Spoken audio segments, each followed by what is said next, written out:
And why, after so many years, you are still talking about your father's music, your father's work?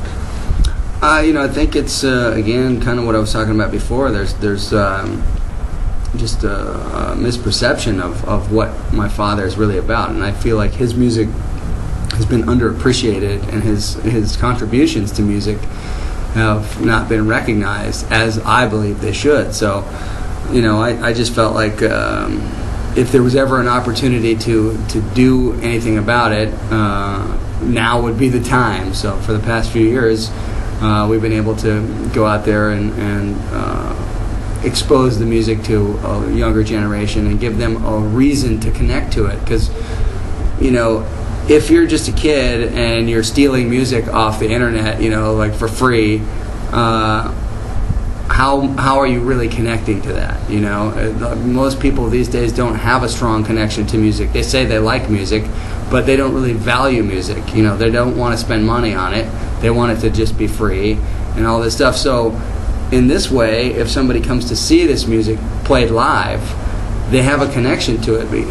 They're seeing it, and I know from being a kid, when I used to watch it, it was very inspirational to see people that were really working together and playing this music that seemed so impossible, yet there they were doing it. So I knew, to me, that was very inspirational, and for younger kids to see that you can do something beyond just 2 or 3 chords on guitar, and that you can be exposed to all this other music all in one location. There's so much contrast within the music itself, but also the musical performances within the band. Every person is a very strong soloist, and they have their own ability to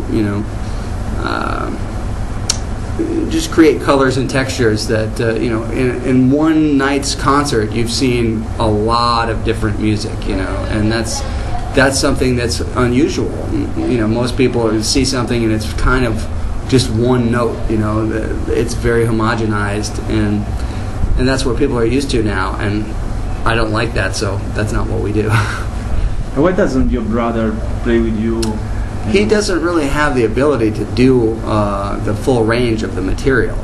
He's got a limited range of what he would be able to do.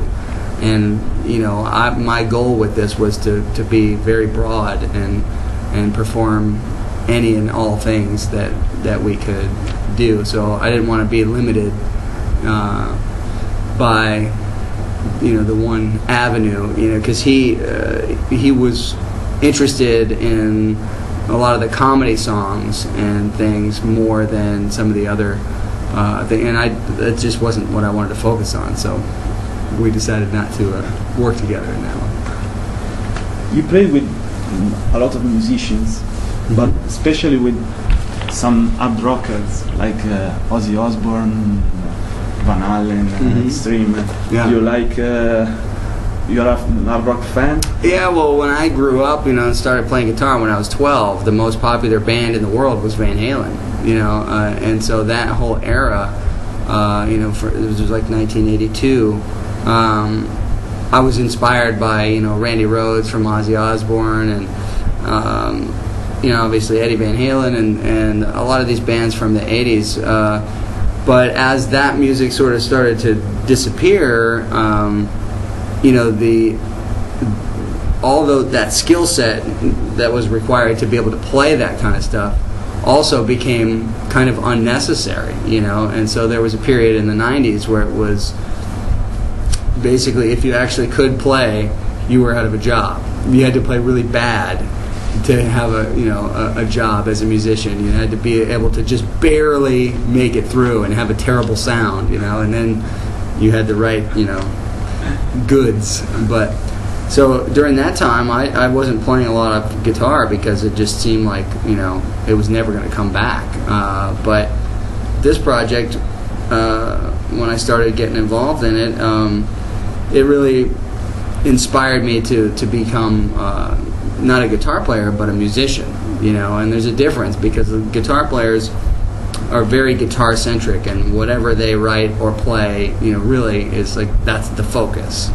And that's not really so much a musician, because when you're a musician within an ensemble, everybody's part of the puzzle, and you're trying to elevate the whole project as opposed to just feature something, and so I had to learn a lot more about some of the fundamental things that I had skipped over when I was learning to play guitar, because I was self-taught. I didn't go to any school or anything. So before I even put this band together, I studied Frank's music for 2 years before I even put it together, because I knew I needed to really be familiar with everything in there, so that when we started playing it, I would know if anybody's making mistakes, and so also that people knew that I knew and that I was watching them, So